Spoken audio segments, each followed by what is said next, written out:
Few minutes with blogger Luke Ford. Luke Ford, welcome back to Talk Radio 1.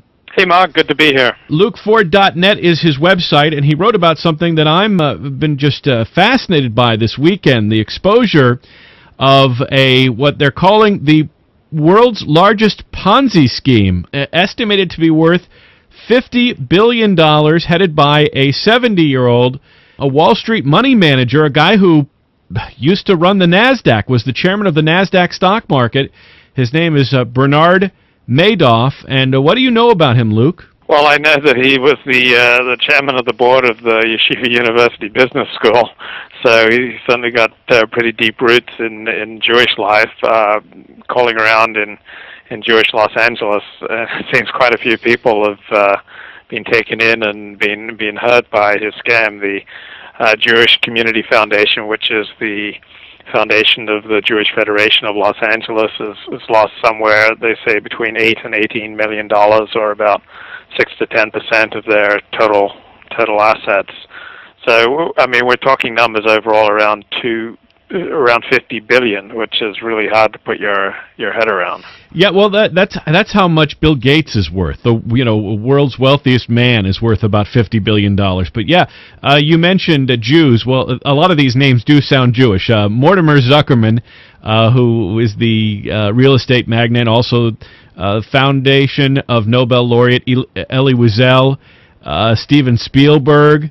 I mean, some big names are associated with this scandal, but what's interesting is there's also big companies that should know better, like I was reading here, HSBC, Britain's largest bank, the Royal Bank of Scotland, Britain's second largest bank, now 58% owned by the British government, said it could lose up to $600 million through its exposure in trading and collateralized lending to funds of hedge funds invested with Bernard Madoff Investment Securities LLC. What's interesting is this seems like a very East Coast story, although people like Steven Spielberg would be, I guess, technically West Coast, although he does have a home, I think, in the Hamptons. But this does seem to be a very East Coast old money story. Very wealthy people trusted this guy, and by all accounts, he was worthy of their trust. And it's hilarious. He would refuse to invest for many people. Yeah, a lot of people would come to him and beg him to invest with them, and he'd refuse them. Well, and here's the thing: is that this really is such a sophisticated yet such a simple con. The sophisticated nature of it is that this is a guy who had great credentials. He also, this didn't happen overnight. This pyramid scheme didn't happen overnight. And he was, on paper, producing really good results, but not crazy 8-10% results. Returns of 8%, 10%. That's very plausible. That doesn't sound like someone saying, I'll double your money in 6 months or I'll double your money in 2 years. This has been going on for years. Do you know how long this scheme has been going on? Years. I don't know an exact number, but for many years. And as you said, 10% does seem plausible. Yeah, but here's the part that should have raised eyebrows is that it was consistent. So there weren't bad years and good years. There wasn't 15% years and 5% years. It was 8% years almost every year. And that's why people thought, well, the one thing you can say about investing with Bernie Madoff is you won't lose money. He's like a Swiss watch. It's just very reliable. And that I can see why it was so attractive based on the people who were investing. And he wasn't out he wasn't, going on television shows and bragging about his client list. You couldn't interview him. You couldn't speak with him, which I think should have been a warning sign to many. But people thought, well, that just shows he's not out for glory or for ego. He's doing it because he has the magic touch. We're only starting to get our heads around what's going on, but I severely doubt that this began as a Ponzi scheme. He he got some money. He'd been in the investment field all his life, and it just started getting bigger and bigger. And I wonder at what point he went crooked.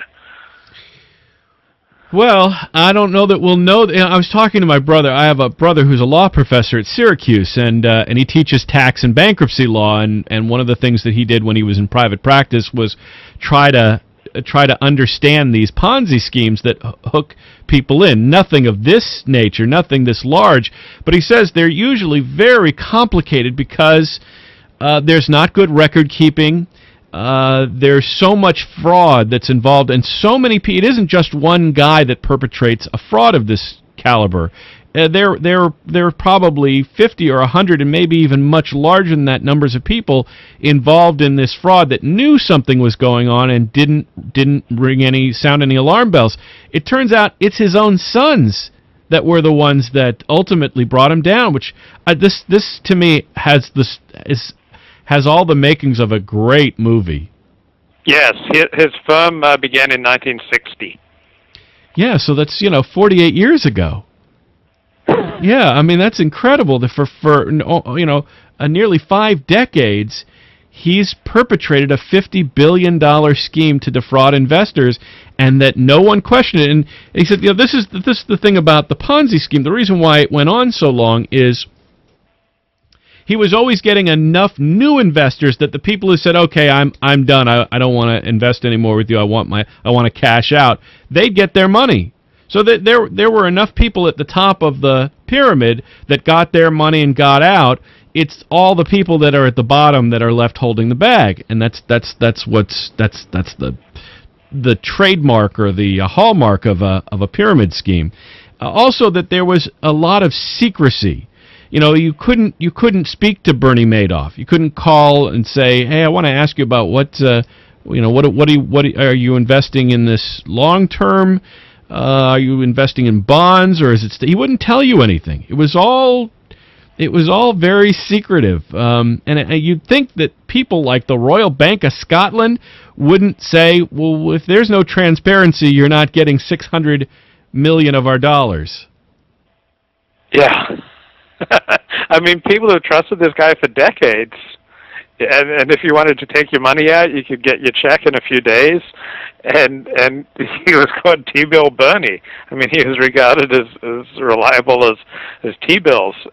And I mean, this went on for decades. But he was known for being closed with the information. As you said, he sent out accounting statements by mail. Most hedge funds allow you to just get emails, and you should be able to go online and check your account, which you could not do with him. And just a very weird thing that nobody even thought of, but now the ramifications just keep spiraling bigger and bigger. Certainly here in Los Angeles, as people try to take stock here. What's interesting in the way this story is being told, it does sound like almost every name associated with this has a Jewish-sounding last name.